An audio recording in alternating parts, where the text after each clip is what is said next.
ఓ ఓ.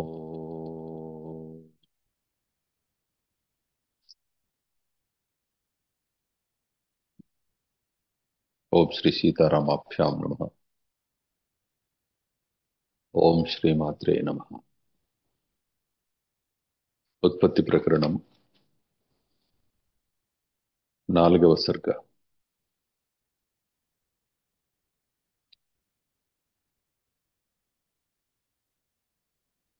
రామచంద్ర, దృశ్యం అనేది వాస్తవంగా ఉన్నట్లయితే దాన్ని తీసివేయడం కుదరదు.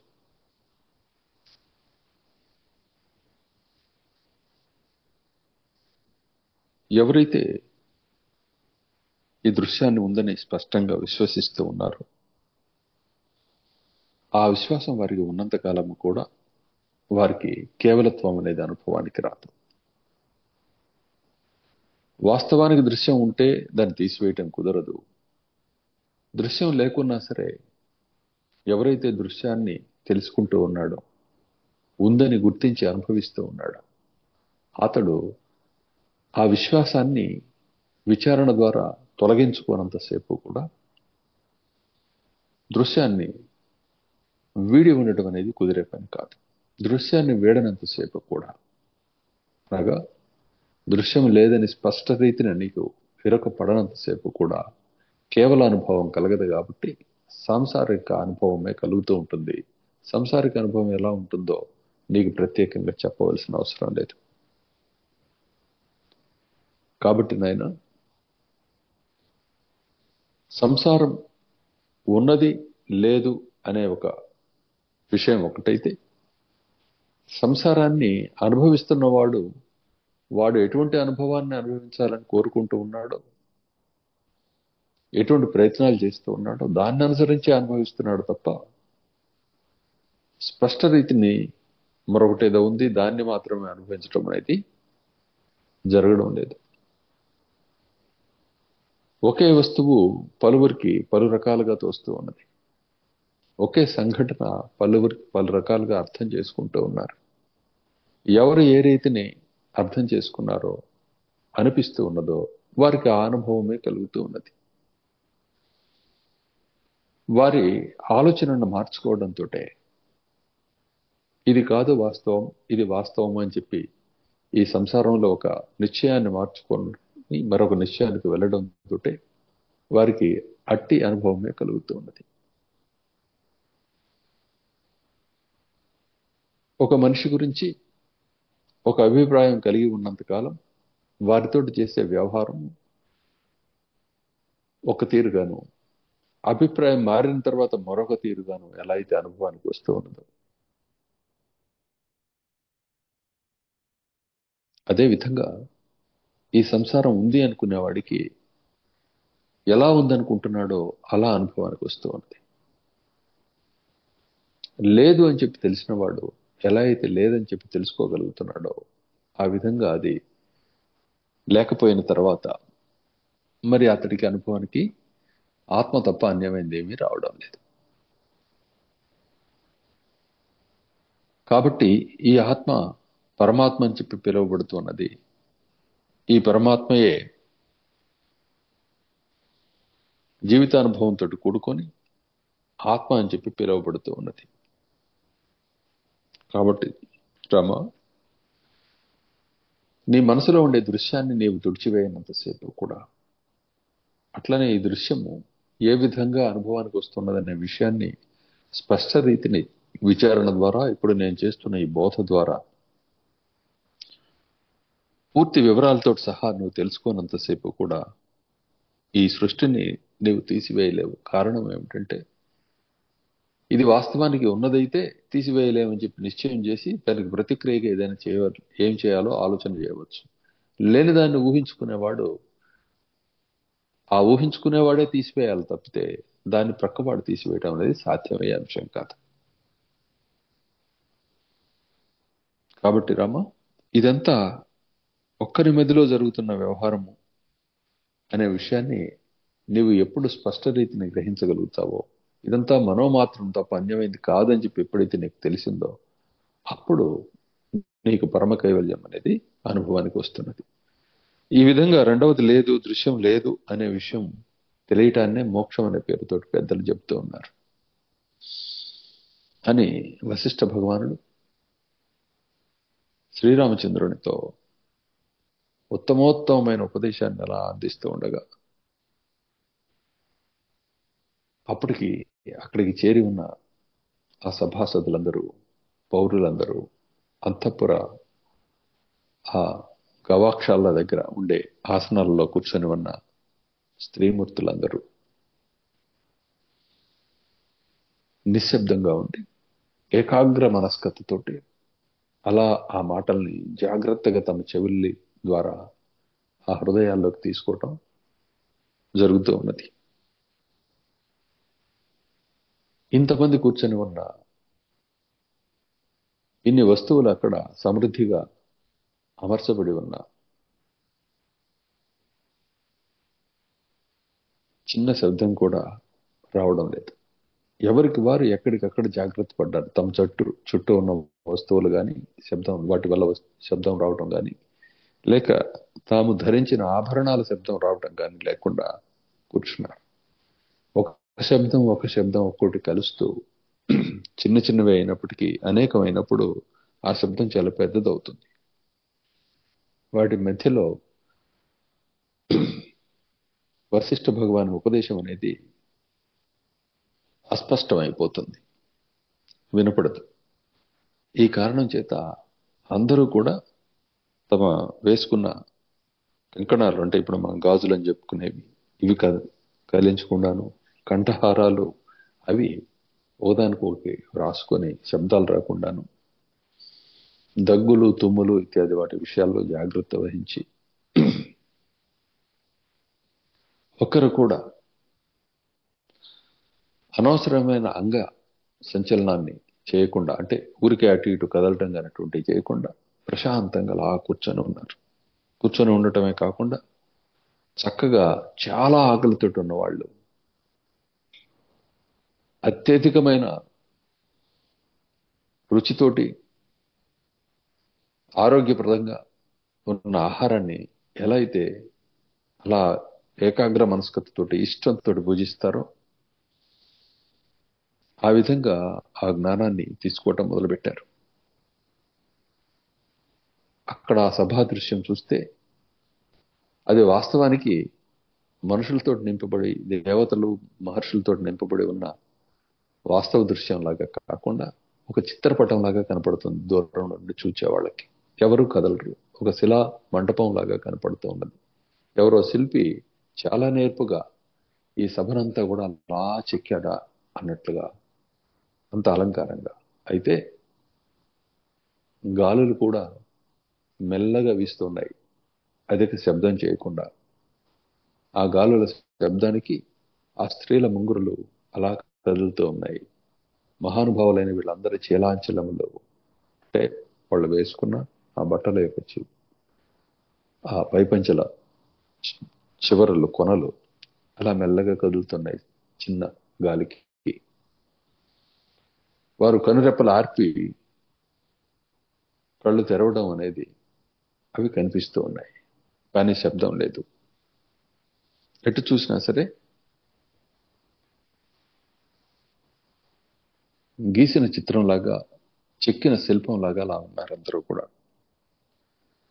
మెల్లమెల్లగా సాయంకాలం అయింది. అప్పటికి సుమారుగా మనం చెప్పుకునే కాలంలో ఒక 5 గంటల సమయం, 4:30-5 గంటల సమయం అయింది. ఎండ కూడా లేతపడింది. మెల్లమెల్లగా అక్కడ వీధుల్లో ఉండే జనాలు వీళ్ళందరూ కూడా ఆ సాయంకాల పనులు ముగించుకొని ఇళ్ళకి చేరటం మొదలెట్టారు. వీధులు కూడా మెల్లగా నిర్మానుష్యం కావటం మొదలైంది.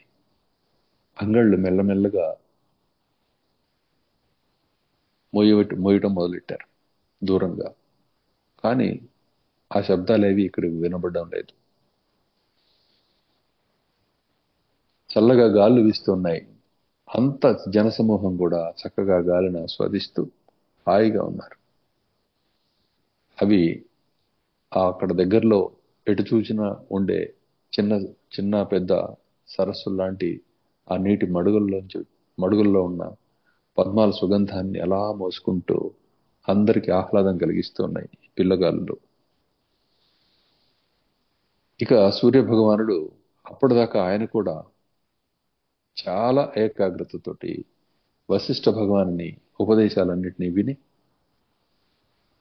వీటిని ఈ పూటకు నేను చక్కగా మననం చేసి చింతన చేసి వీటి గురించి రేపు ఉదయం వచ్చి వీళ్ళకి కనిపిస్తాను అనుకుంటూ అస్తగిరిని చేరాడు ఆయన.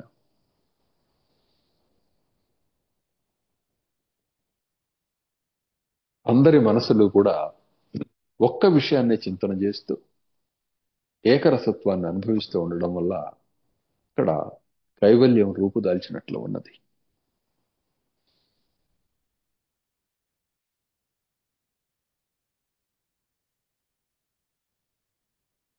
చుట్టుపక్కల ఈ విధంగా దశరథ మహారాజు సభలో అత్యుత్తమమైన జ్ఞాన ఉపదేశం శ్రీరామచంద్రునికి జరుగుతున్నదన్న సంగతి అప్పటికి తెలిసి ఉన్న పౌరులందరూ కూడా అక్కడికి చేరి ఉన్నందువల్ల చుట్టుపక్కల వీధుల్లో ఎక్కడ జనం కనబడడం లేదు, ఉన్నవాళ్ళు ఇక్కడే ఉన్నారు.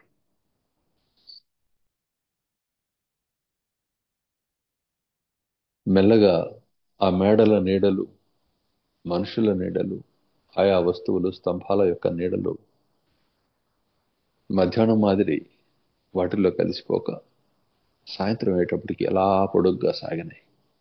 వాటిని చూస్తూ ఉంటే వశిష్ఠ భగవానుడు చేస్తున్న ఆ ఉపదేశాన్ని విని అలా తల సాగి, మెడలు సాగి వాటి ఏకాగ్రతతోటి వింటున్నాయా లేకపోతే వినదలుచుకొని ముందుకు అలా తలలు మెడలు చాచినాయా అన్నట్లుగా నీడలు కనిపిస్తూ ఉన్నాయి. అప్పుడు ఒక ఘంటానాదం వినిపించింది. ఇది ప్రతిరోజు కూడాను ఆయా యామాలను అనుసరించి మహారాజు యొక్క పనులు, రాజసభ యొక్క పనులు ఎప్పుడు ఏ కాలాల్లో ఏమి చేయాలో వాటన్నిటిని ముందుగానే నిర్ణయం అయి ఉంటుంది కాబట్టి వాటన్నిటిని తెలపడానికి ఆ ప్రహారాలు ఉంటాయి, ఘంటా ప్రహారాలు. ఆ ఘంటానాదం అనేది వినపడింది, సాయంకాలపు ఘంటానాదం. ఈ ఘంటానాదం ఎలా ఏ సమయంలో చేస్తారు అంటే సాయంకాలము చేయవలసిన స్నానము, సంధ్యోపాసన, దేవతార్చనలు ఎప్పుడు మొదలెట్టాలి, ఎప్పటి లోపల పూర్ణం కావాలి అనే దాన్ని గుర్తు కోసం అని చెప్పి ఆ ఘంటానాదం చేస్తారు. అది వినడంతో ఇప్పుడు ఇంత సమయం అయినది, ఇంకా పగటి పొరొద్దు ఇంత మిగిలి ఉన్నది, ఈ సమయంలో మనం దీన్ని పూర్తి చేయాలి సంధ్యా ఉపాసన అనే ఉద్దేశంతో శివుడు పూర్ణంగా అస్తమించక ముందే ఆ పని చేయటం కోసం అని చెప్పి అందరూ కూడాను ఈ ఘంటానాదం అవటంతో తమ తమ పనులను ప్రక్కన పెట్టేసి స్నానం చేసి చక్కగా సాయం సంధ్యను వార్చి ఇష్టదేవతల్ని స్తోత్రాలతో భజించి నివేదనలు అర్పించి ప్రతి రోజు చేయవలసిన కృత్యాలు చేసుకుంటూ ఉంటారు. ఈ కారణం చేత ఆ ఘంటానాదం మ్రోగింది. వెంటనే దశరథ మహారాజు యొక్క ఆ పరిచారకులు నిత్యము ఆ ప్రకటన అంతా చేసేవాళ్ళు పెద్ద గొంతులతోటి మహారాజా సాయం సంధ్యా సమయం అయింది, అర్చనకు వేళైంది అని చెప్పి నిత్యం వినిపించే తమ వాణిని వినిపించి మౌనం వహించారు. మరలా ఇంతటి మౌనంలో ఇటువంటి ఉత్తమోత్తమైన జ్ఞానాన్ని వింటున్న సమయంలో ఈ ఘంటా ప్రహరం అనేది మాత్రం చాలా పెద్దగా వినిపించింది, రోజుటి కంటే కూడా. అప్పుడు వశిష్ఠ భగవానుడు అందరూ ఈరోజు ఎంతవరకు వినాలో అంతవరకు విన్నారు, తక్కినది రేపు మాట్లాడుకుంటాం అని చెప్పి ఆ రెండవ దినాన్ని యొక్క ఆ ఉపదేశాన్ని ముగించారు. శ్రీరామచంద్రుడితో సహా మునులు, రాజులు అందరూ కూడాను వశిష్ఠ భగవానుతోటి పాటే తమ ఆసనాల నుంచి లేచారు. అందరూ కిరీట శోభలతో వెలుగొందుతూ ఉన్నారు. బంగారం వక్షస్థలాలండి, వాళ్ళు వక్షస్థలాల రాజుల వక్షస్థలాలు బంగారం తాపడం చేసినాయా అన్నట్లుగా, కవచాలలాగా ఉన్నాయా అన్నట్లుగా అలా బంగారపు పట్టలు చుట్టి ఉన్నట్లుగా కనపడుతూ ఉన్నాయి. అంత అలంకారంతో ఉన్నారు వాళ్ళు. వాటి మీద సుందరమైన హారాలు వేలాడుతూ ఉన్నాయి ఆ బంగారపు కవచం మీద.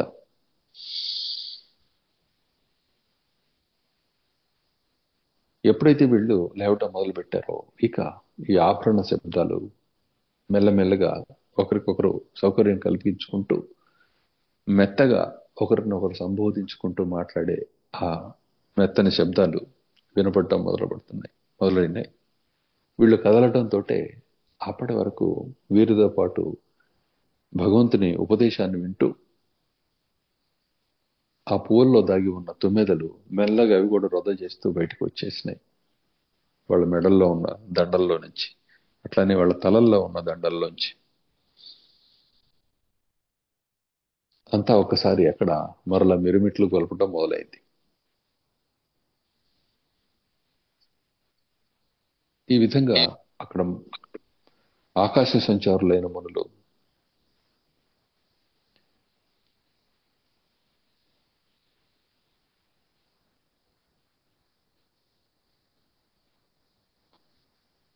అదేవిధంగా భూమి మీద నివసిస్తూ ఉన్న ఆశ్రమాల్లో ఉంటున్న మహర్షులు, పౌరులు, అంతఃపుర కాంతలు, మంత్రివర్గము ఇత్యాది వీళ్ళందరూ ఎవరైతే ఉన్నారో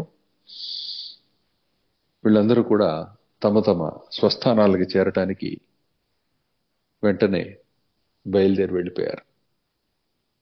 అప్పుడు మెల్లగా మసక చీకటి రావటం మొదలైంది. ఆ చీకటి ఒక పడుచు పిల్లలాగా మెల్లగా ఎవరు లేని సమయంలో కనపడే పడుచు పిల్లలాగా కనపడింది అందరికీ కూడా. అంటే అందరికీ ఇష్టమైంది ఆమె. సాయంత్రం తీసుకోవాల్సిన విశ్రాంతికి అర్చనా సమయాలను వాటిని పూర్తి చేసుకొని ఎవరి గూట్లో వాళ్ళు చేరటానికి బయలుదేరి వెళ్ళిపోయారు. సంధ్యాదేవి వచ్చి ఆమె కూడా మెల్లగా సెలవు తీసుకున్నది. అందరు అర్చనలను తీసుకొని అందరి పూజల్ని గైకొని తృప్తిగా ఈ ధర్మం ఇక్కడ నడుస్తూ ఉండగా, ఈ సదాచారం ఇక్కడ సాగుతూ ఉండగా చూసి ఆశీర్వదిస్తూ వెళ్ళిపోయింది ఆమె కూడా. శ్రీరామచంద్రుడు తన ఇంటిని చేరి చేయవలసిన వాటన్నింటినీ కూడా చేసి తన శయనం మీదకి చేరి అక్కడే అలానే కూర్చొని వశిష్ఠ భగవానుడు చెప్పిన ఆ ఉపదేశాన్ని అంతటినీ కూడా ఏం చెప్పారు ఈనాడు నాకు అని చెప్పి దాన్ని మరలా మరణం చేసుకుంటూ ఒక్కొక్క దాన్నే ఒక విధానంలో పేర్చుకుంటూ రేపు భగవంతుణ్ణి, మహర్షిని, పరమగురుడైన వశిష్ఠుణ్ణి ఏం ప్రశ్నించాలి, ఇప్పుడు నేను ఎలా ముందుకు సాగాలి అనే ఆలోచన చేస్తూ అదే ఆలోచనలో ఆయన ఉన్నారు. ఆ రాత్రి చల్లగా గాళ్ళు వీస్తూ మొదలుపెట్టినాయి. చాలా హాయిగా ఉంది. ఇక మెల్లమెల్లగా రాత్రి కరిగిపోయింది. తెల్లవారుజాము ఆ లక్షణాలన్నీ కనపడటం మొదలైంది. ఆ సమయానికి ఏ ఏ జీవులు ముందుగా మేల్కొంటాయో, పక్షులు గాని ఇతరమైన జీవులు గాని అవన్నీ కూడా మెల్లగా శబ్దం చేయటం మొదలైంది. వశిష్ఠ భగవానుడు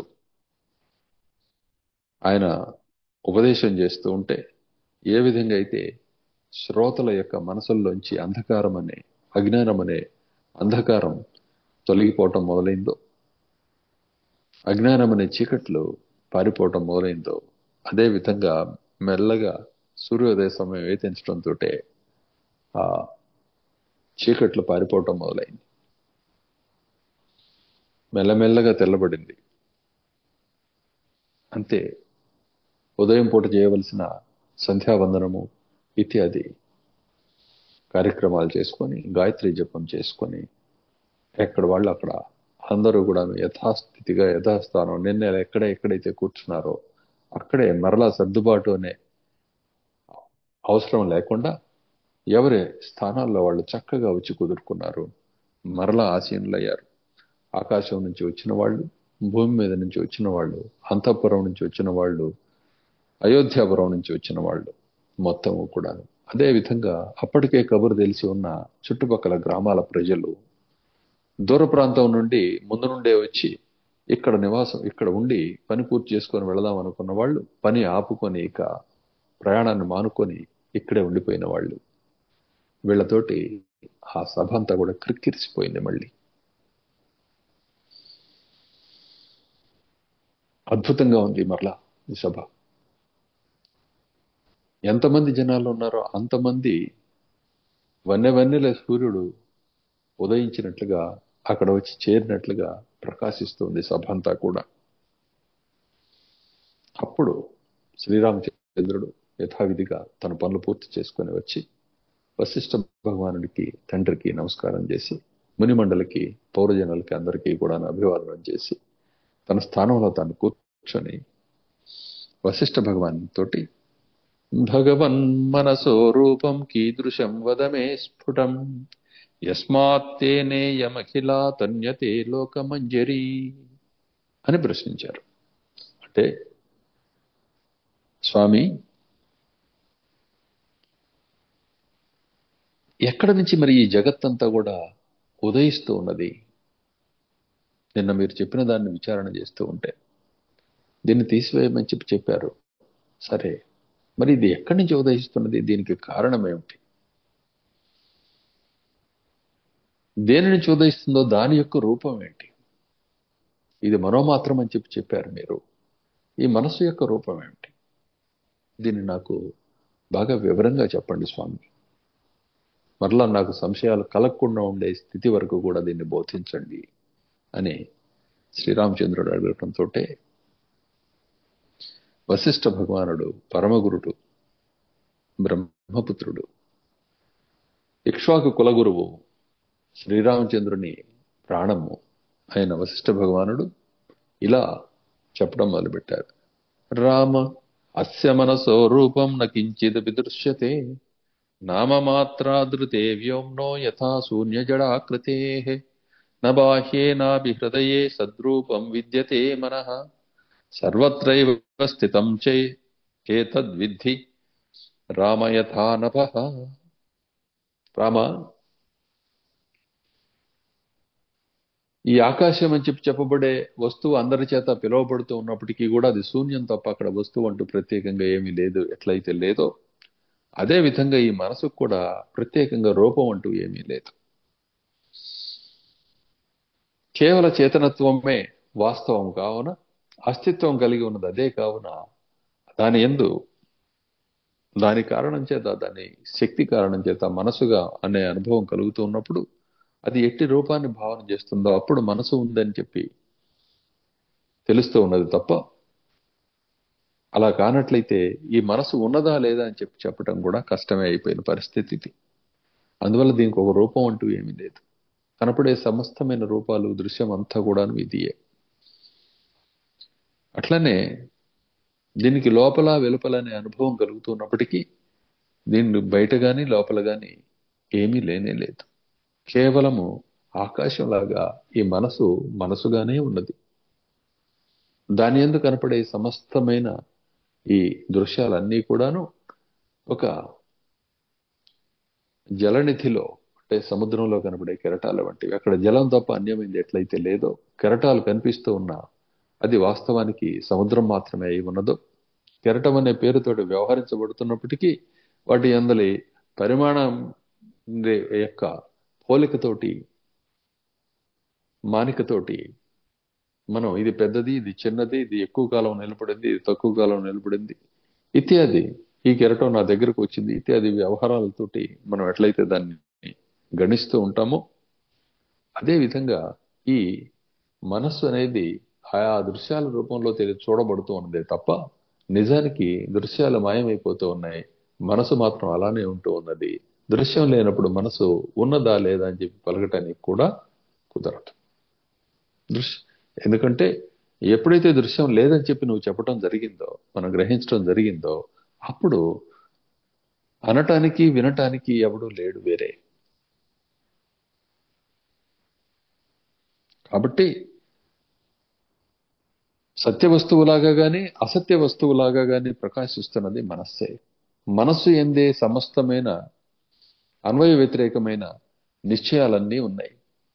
అంటే అనుకూల నిశ్చయాలు, దానికి ప్రతికూలమైన నిశ్చయాలు. ఒక విధమైన నిశ్చయాలు దానికి పూర్తిగా వ్యతిరేక్తంగా ఉండే నిశ్చయాలు, సమస్తము కూడా మనోరూపమే అయి ఉన్నాయి. ఈ నిశ్చయాల రూపం తప్ప మనస్సుకి వేరే రూపం అంటూ ఏమీ లేదు.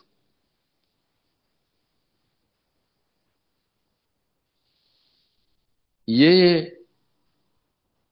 ఉద్దేశాలతోటి ఇది ప్రతిపాదిస్తుందో సమస్తమైన ఈ అనుభూతులను కలుగుతున్నాయి, అదే మనస్సు అని చెప్పబడుతున్నది తప్ప వేరే ఏం లేదు. కాబట్టి ఎప్పుడూ కూడా లేదు అది. ఈనాడు ఇలా ఉంది అని చెప్పి ఇంతకు ముందు ఇలా లేదు, ఇక ముందు ఇలా ఉండబోతుంది అన్నది కూడా లేదు. ఈ కాలస్వరూపం కూడా మనస్సే అయి ఉన్నది. సంకల్పనం మనోవిద్ధి సంకల్పాత్తన్న విద్యతే యథా ద్రవత్వాత్ సలిలం తథా స్పందో యథా నిలాత్. ఏ విధంగా అయితే వాయువు నుంచి స్పందం వేరు కాదు, అదే విధంగా స్పందం అనేది కేవలము ఆ వాయువు మాత్రమే అయి ఉన్నదో, ద్రవత్వం నుంచి జలము కానీ, జలం నుంచి ద్రవత్వం కానీ ఎలా అయితే వేరు కాదో, అదే విధంగా సంకల్పం నుంచి మనసు కానీ, మనసు నుంచి సంకల్పం కానీ వేరు కాదు. సంకల్పమే దృశ్యము, కాబట్టి మనస్సే దృశ్యము. సంకల్పానికి కాలగతి అనేది ఉన్నది. ఆ సందర్భంలో ఇది కనపడుతూ ఉన్నది. ఆ క్రమంలో ఇది ఉంది అని తోచటం వల్ల ఇది ఉందా లేదా అని విచారణ కూడా తత్స్పంద స్వరూపమే ఉన్నది. కాబట్టి ఈ విచారణ అంతా కూడాను ఈ దృశ్యం మాసిపోనిది అనే దృఢ విశ్వాసం కలుగుతున్నది. అయినప్పటికీ కూడా మనం సరైన విధానంలో, ఇప్పుడు మనం చెప్పుకున్న విధానంలో క్రమంగా ఒక్కొక్క ఆఖ్యాయికని, ఒక్కొక్క ఉపాఖ్యానాన్ని వీటిని చెప్తూ నీవు అడిగిన ప్రశ్నలన్నిటికీ నేను సమాధానం చెబుతూ ఇలా చర్చ చేస్తూ మనం ముందుకు సాగుతూ ఉండగా క్రమంగా సంకల్పాల యొక్క స్వరూపం ఏమిటో అర్థమవుతుంది. అవి ఎలా వర్తిస్తున్నాయి, ఈ అనుభవం అంతా ఎలా ప్రసాదిస్తున్నాయి అనే విషయం కూడా నీకు అర్థమవుతుంది. అప్పుడు నీకు మనస్సు యొక్క రూపం ఎట్టిది అనే ప్రశ్న సమసిపోతుంది. ఎక్కడ సంకల్పం ఉందో అక్కడ మనస్సు ఉన్నది. మనసు మాత్రం అంతటా ఉన్నది. అంతటా అన్నదానికి సంకల్పం అంతటా కూడా మనస్సు ఉన్నది. నిజానికి అంతటా అనటానికి ఎల్లలు కలిగి ఉంటే అంతటా అని చెప్పవచ్చు. ఎల్లలు లేని దానికి అంతటా అన్నదానికి అర్థం ఏమిటి? అది అదే అయి ఉన్నదని చెప్పటం తప్ప, అది వేరు కాదని చెప్పటం తప్ప వేరే ఏమున్నది? కాబట్టి దృశ్య రూపంలో కనబడుతున్న మనస్సు కేవలం మనస్సు మాత్రమే ఉన్నది. ఈ మనస్సు కేవల స్పందం మాత్రమే ఉన్నది. కేవలత్వం అనేది కేవలత్వమే, దాని గురించి చెప్పడానికి ఏం లేదు, కేవల చైతన్యమే అది. ఆ చైతన్యం తప్ప అన్యమైనది ఏమీ లేదు. అదే పురుషుడు, అదే ఈ పరిమితులలో నివసిస్తూ ఉన్న పురుషుడు. కాబట్టి పురమునందు పరిమితియే పురము, ఈ పురమునందు వాడు కాబట్టి ఇతడు పురుషుడు. ఈ ప్రయత్నం చేసేవాడు, వీటన్నిటికీ కారణభూతుడై ఉన్నవాడు కాబట్టి పురుషుడు. ఇవన్నీ అతడి కంటే వేరే కాదు కాబట్టి అతడు కారణభూతుడని చెప్పడానికి కూడా వీలు లేదు. దీనికి అస్తిత్వమే లేనప్పుడు ఇతడు ఈ పని చేశాడని, ఇతడు కారణం అని చెప్పడానికి వీలు లేదు కదా. ఒక నేరం ఒకరి మీద మోపబడినప్పుడు ఆ నేరం ఉదాహరణకి ఒక దొంగతనం కావచ్చు, లేకపోతే ఒక హత్య కావచ్చు. హత్య గావించబడిన వాడు తిరిగి అక్కడ కనపడినట్లయితే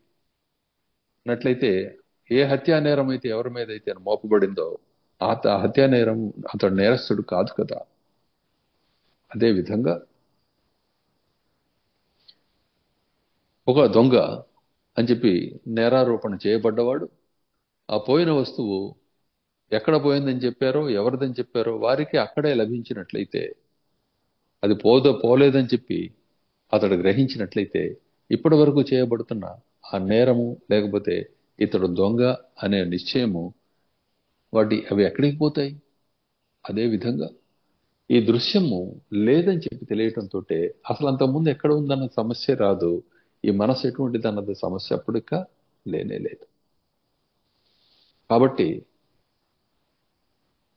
వ్యర్థమైన లేకపోతే అద్భుతమైన నేరాన్ని ఆరోపించడం అనే దాని విషయంలో వాస్తవం తెలిసినప్పుడు ఎలా అయితే మనసు శాంతపడుతుందో అదే విధంగా ఈ మనసు యొక్క లేక ఈ దృశ్యం యొక్క స్థితి లేకపోతే వస్తువు యొక్క స్థితి ఏమిటి అన్నది అర్థమవటంతో మనస్సు శమిస్తుంది.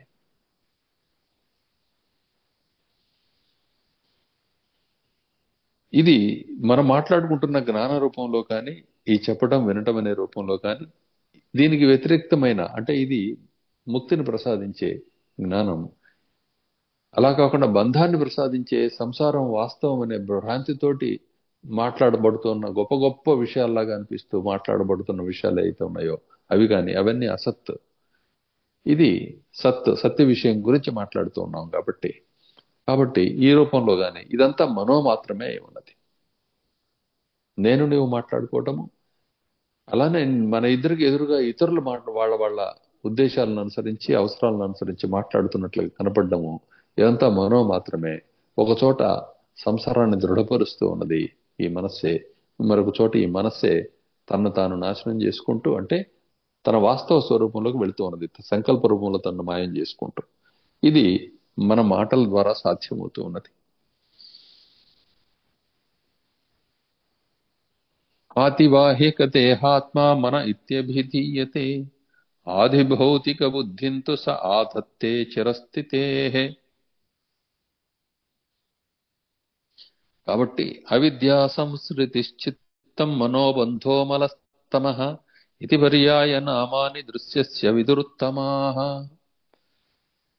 ఆతివాహిక దేహం అట్లనే స్థూల దేహం అనే రెండు విధాలైన దేహాలు ఉంటాయి. ఈ ఆతివాహిక దేహం అనే దాన్ని మాత్రమే కలిగి ఉన్న ఒక మనస్సు అంటే అది బ్రహ్మదేవుడు అని చెప్పబడుతూ ఉన్నది.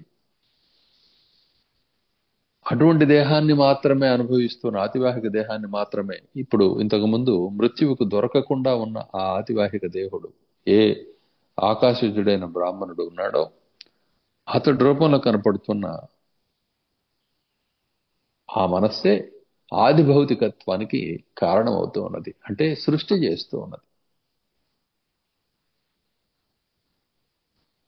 ఆయన చేసిన ఈ సృష్టికే అంటే ఆ మనస్సు యొక్క సంకల్పానికే అంటే ఈ విశ్వానికే లేకపోతే ఈ విశ్వ రచనకే దీని యందలి ఈ రచన యందలి ఉత్తమత్వాన్ని సాధించిన వాళ్ళు, పాండిత్యాన్ని పొందిన వాళ్ళు, యోగులు, మహర్షులు, బ్రహ్మర్షులు అనే పేరుతో చెప్పబడుతున్న వీళ్ళందరూ కూడా ఈ అనుభవానికి ఈ అనుభవ సమయంలో అందుతున్న వస్తు స్వరూపానికి పేరు పెట్టారు.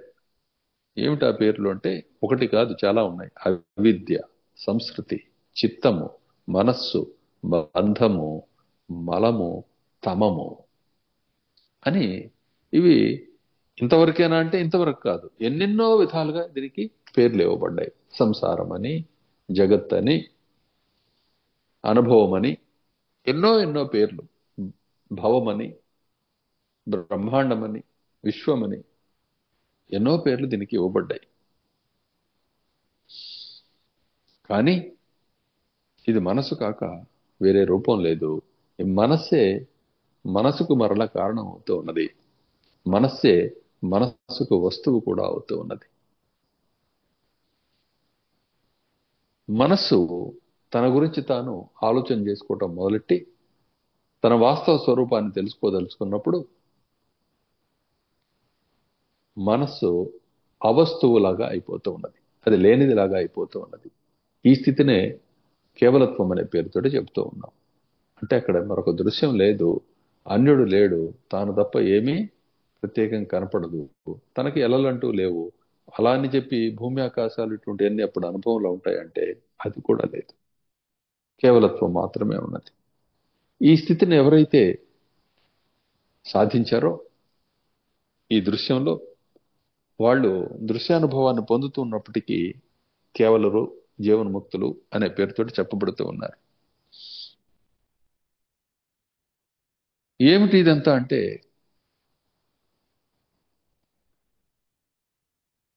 ఏ విధంగా అయితే ఒక బీజమునందు ఒక వృక్షం దాగి ఉన్నదో, ఒక తీగ దాగి ఉన్నదో, ఆ జాతికి చెందిన ఒకనొక తరువు దాగి ఉన్నదో, అదేవిధంగా కేవల చైతన్యమునందు కేవల చైతన్యమనే అణువునందు చిత్తము లేక మనస్సు, బుద్ధి, అహంకారము అని చెప్పబడుతూ విశ్వము, అవిద్య, సంస్కృతి, బంధము అనే వీటితో ఈ రూపాలతోటి, ఈ మాటలతోటి, నామాలతోటి వ్యవహరించబడుతూ ఉన్న ఆ స్పందం అనేది దాగి ఉన్నది. ఈ స్పందమే సమస్తమై ఉన్నది. స్పందము ఎప్పుడు కూడాను దేని ఎందుకు కనపడుతుందో దాని నుంచి వేరు కాదు. కాబట్టి కేవల చైతన్యం, అద్వైత చైతన్యం అందు తోస్తూ ఉన్న ఈ స్పందమే అగు ఈ జగత్తంతా కూడా, ఈ దృశ్యం అంతా కూడా దానికంటే అన్యం కానే కాదు. అది అద్వయము, ఇది అద్వయము, అది పూర్ణము, ఇది పూర్ణమే. అది కేవల చైతన్యము, ఇది కూడా కేవల చైతన్యమే. కేవల చైతన్యము అన్న దగ్గరే మరొకటి లేనిది అనే విషయం తెలుస్తున్నది. దానికి వేరే రూపం లేదు, అనేకత్వం అనేది లేనే లేదు, చేతనత్వం మాత్రమే దాని యొక్క సారము అనే విషయం కూడా తెలుస్తూ ఉన్నది. కాబట్టి ఇక ఈ జగత్తు వేరు అనే మాటకి తావులేదు. ప్రకాశించే పదార్థాల అన్నిటి యందు కూడాను ప్రకాశమే ఎట్లయితే సారమై ఉన్నదో, అట్లనే వాయువు అని చెప్పబడిన దగ్గర ఈ చాంచల్యము మాత్రమే, కదలిక మాత్రమే దాని యందలి సారమై ఉన్నదో, కదలిక లేకపోతే వాయువు వాయువుగా పిలువబడదు. అలానే ఈ నీళ్ల యందలి ద్రవత్వము ఎలా అయితే దాని సారమై ఉన్నదో, లేకపోతే వాటి యందు ఇవన్నీ కూడా, ఈ లక్షణాలన్నీ కూడాను కలిసి ఆత్మగా ఉంటూ ఉన్నాయో, అదేవిధంగా చూచేవాడి యందు దృశ్యం సారమై ఉన్నది. ద్రష్టగా మారిన కేవల స్పందన, కేవల చైతన్యము దృశ్యాన్ని అనుభవిస్తూ, ఆ దర్శన అనుభూతిని పొందుతూ దాని యందు బంధింపబడుతూ ఉన్నది. ఆ బంధాన్ని తానే కల్పించుకున్నది కాబట్టి తానే తీసివేసుకోవాలి. ఎవనికి ముడి వేసుకోవటం చేత అయిందో వాడే ముడిని విప్పుకోవటం కూడా చేయవలసి ఉన్నది. ఇతరులు లేరు, మరి ఒక్కడే ముడి వేసుకున్నాడు, ఆ ఒక్కడే తీసుకోవలసి ఉంది. తాను కొని తెచ్చుకున్న సుఖాన్ని గాని, దుఃఖాన్ని గాని, ఏ అనుభవాన్ని అయినా సరే తానే దాన్ని మరలా మార్చుకోవాల్సి ఉంది. మరొకడు లేడు కదా. కాబట్టి ఏ విధంగా అయితే బంగారంలో ఆభరణం వేరు కాదో, అదే విధంగా ఆభరణం అనేది అక్కడ ప్రత్యేకంగా వస్తు రూపంలో అయితే లేదో, ఎండమావిలో కనపడే జలం అనేది ఎండమావి నుంచి ఎలా అయితే వేరు కాదో, అదేవిధంగా వాస్తవానికి జలం అనే వస్తువు అనేది అక్కడ ఎలా అయితే లేదో, స్వప్నమునందు కనపడే దృశ్యము స్వాప్నికుని నుంచి వేరు కాదు. కానీ ఆ స్వప్నంలో కనపడే నానా భవన సముదాయం కానీ, ఇతర వస్తు సముదాయం కానీ వాస్తవానికి ఎలా అయితే లేవో, అదేవిధంగా ఈ ద్రష్ట యందు దృశ్యం కనపడుతున్నప్పటికీ కూడాను అది ద్రష్ట నుంచి వేరు కాదు, వాస్తవంగా ప్రత్యేక అస్తిత్వం కలిగి లేదు. స్వప్నము కార్యరూపమైనది, స్వాప్నికుడు కారణ రూపమైన వాడు. స్వప్నం ఎప్పుడైతే తన కారణాన్ని గ్రహించగలిగిందో అది స్వప్నంగా కాకుండా కేవల ఆత్మ వస్తువుగా, కేవల స్వాప్నికునిగా మిగిలిపోతూ ఉన్నది. ఈ జగత్తులో కనపడే సమస్తమైన ఈ చేతన బుద్ధి, అహంత్వము ఎక్కడికెక్కడ ఎలా అయితే కనిపిస్తూ ఉన్నదో, ఇదంతా కూడాను ఎప్పుడైతే తను తాను తెలుసుకోవాలని కోరుకోవటంతో ఇదిగో ఈ బ్రాహ్మీ స్థితిని పొందుతూ ఉన్నది, ఆతివాహికత్వాన్ని పొందుతూ ఉన్నది. ఇక అప్పుడు కేవలత్వం తప్ప అన్యమైంది ఏమి లేదనే విషయం మాత్రమే అనుభవంలోకి వస్తూ ఉన్నది. ఈ విషయం నీకు తెలుసుకోవడానికి ఎక్కువ కాలం పట్టదు. ఎందుకంటే నీ బుద్ధి అటువంటిది, చాలా నిశ్చితత్వంతో కూడుకొని ఉన్నది.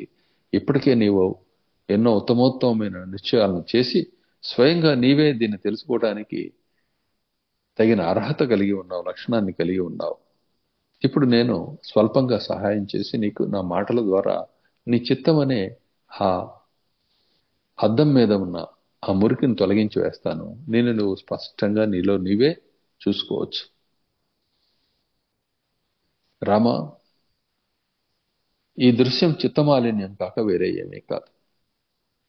కాబట్టి చిత్తమాలిన్యాన్ని తొలగించినట్లయితే దృశ్యం మాయమైపోతుంది. దృశ్యం మాయమైపోతే నేడేమిటి, రేపేమిటి, నిన్న ఏమిటి, నేనేమిటి, నీవేమిటి, వారేమిటి, భవిష్యత్ ఏమిటి, ప్రస్తుత వర్తమానం ఏమిటి అనే ఇటువంటి ఆలోచనలన్నీ కూడా మాయమైపోతాయి.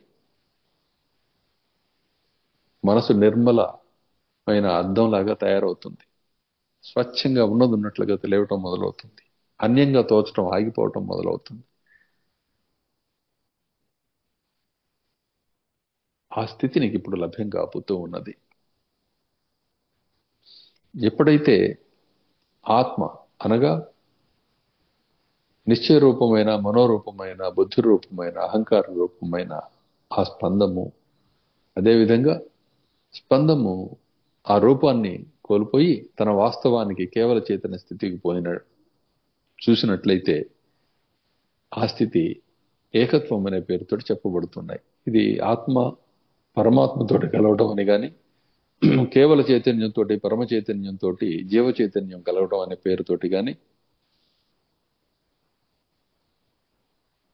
పరమ పురుషుడు మూల ప్రకృతి ఏకులై ఉన్నారు అనే పేరుతోటి కానీ చెప్పబడుతూ ఉన్నాయి. ఈ రాగద్వేషాలు ఇత్యాది వ్యవహారాలన్నీ కూడా ఆ స్థితి యందు తావులేనివి అయిపోతూ ఉన్నాయి. కాబట్టి కేవలం చేతనత్వ కారణం చేతనే సమస్తము అనుభవానికి వస్తున్నది. చేతనత్వ కారణం చేతనే విచారణ అనేది కూడాను జరుగుతున్నది. చేతనత్వ కారణం చేతనే అవిచారణం అనేది కూడాను అనుభవానికి వస్తూ ఉన్నది. అది అవిచారాన్ని తీసివేసి విచారాన్ని ఎప్పుడైతే అది ఆదరించిందో ఆ క్షణాన ఈ దృశ్యం అంతా కూడాను, కనపడుతున్న వస్తువులన్నీ కూడాను ఆత్మగా ప్రకాశం అవుతూ ఉన్నాయి. ఆత్మ ప్రకాశంగా ప్రకాశితం అవుతూ ఉన్నాయి. అది తన చేతనే తనకి తానే ప్రకాశం దాన్ని వెదజల్లటం జరిగింది. తనకు తానే విచారణ చేసి ఆ ప్రకాశాన్ని ఆత్మ ప్రకాశంగా గుర్తించి ప్రకాశించడం జరుగుతూ ఉన్నది. ఇది విషయం. అప్పుడు నేను, నీవు, ఈ లోకాలు మొదలుగా దృశ్యాలన్నీ కూడాను వాస్తవానికి ఈ అనేకత్వ రూపంతో సంబోధించబడి అవాస్తవం అని, ఏకత్వ దాని మూల రూపంలో దర్శించబడి వాస్తవం అని విషయం చూచేవాడు తెలుసుకోగలుగుతాడు. అప్పుడు అతడు మలరహితుడు అని చెప్పబడుతూ ఉన్నాడు.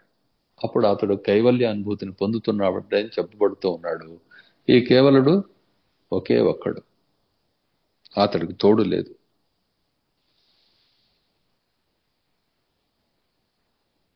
ఏ విధంగా అయితే ఒక అద్దంలో ఏ వస్తువు దాని ఎదురుగా లేనప్పుడు అద్దాన్ని పరిగించినట్లయితే దాని యందు ఏమీ లేకుండా అసలు అద్దం కూడా ఉందా లేదా అన్నట్లుగా మనకి ఎలా అయితే అనుభూతి కలుగుతుందో, అదే విధంగా ఈ పరమ జ్ఞానంతో దృశ్యం లేదని తెలియటంతో ఆ అస్తిత్వం, తన యొక్క అస్తిత్వం అనుభవానికి వస్తూ ఉంటుంది. కానీ ఇది అవర్ణనీయమై ఉంటుంది. అన్యమైంది లేదు కాబట్టి తన రూపం సుఖస్వరూపము, ఆనంద రూపము కాబట్టి ఆ సుఖ ఆనందాలు అనేవి అలా నిరంతరం వేడకుండా అనుభవానికి రావటం మొదలవుతుంది. ఇది వాస్తవం. కాబట్టి ఎప్పుడైతే దృశ్యం ప్రతిబింబం లేనప్పుడు అద్దం అద్దంలాగానే ఉంటుందో, ప్రతిబింబం కనపడుతున్నప్పుడు అద్దం మాయమై ప్రతిబింబం మాత్రమే వస్తువులాగా కనపడటం మొదలవుతుందో, అదేవిధంగా సంకల్పోదయం జరగటంతో నిర్మలత్వం అనే ఆ అద్దము మాయమైపోయి దృశ్య మాలిన్యం అనే దాంతో నింపబడి తదనుభూతి మాత్రమే కలుగుతూ ఉన్నది. ఎప్పుడైతే విచారణ అనే ఈ ఉపకరణాన్ని మనం స్వీకరించి ఈ విధంగా పనిచేయటం మొదలు పెట్టామో, అప్పుడు అద్దం మీది మురికిలాగా ఉండే ఈ దృశ్యం అంతా కూడా తొలగించబడి అద్దము నిర్మలంగా ప్రకాశిస్తుంది. వస్తువు ఉన్నట్లుగా తెలియటమే సుఖం, అన్యంగా తోచటమే సంసారం. అదే సుఖ దుఃఖాత్మకం. కాబట్టి నన్న సమస్తము కూడా మనోరూపమై ఉన్నది. ఈ మనస్సునందు ఉత్పన్నమయ్యేది మనస్సు కాక అన్యం కాదు. కాబట్టి జగత్తు మనస్సు కాక అన్యం కాదు. కాబట్టి మనస్సు వాస్తవానికి సంకల్పం అనే రూపాన్ని తీసుకోకపోతే అది ఉంది లేదు అనే సంగతి చెప్పడానికి కూడా వీల్లేదు. కాబట్టి మనస్సు అనే ఈ శబ్దంతో వ్యవహరించబడుతున్న స్థితి ఏదైతే ఉన్నదో అది కేవల చైతన్యమునందలి చిదత్వ అనుభూతియే తప్ప అన్యమైంది కాదు. కాబట్టి ఈ విషయాన్ని గ్రహించి శాంతుడవై ఉండటం అనేది ఇప్పుడు మనం నేర్చుకోవాల్సి ఉంది, దీన్ని గుర్తించవలసి ఉంది అని వశిష్ఠ భగవానుడు శ్రీరామచంద్రునితోటి ఇలా చెబుతూ ఉండగా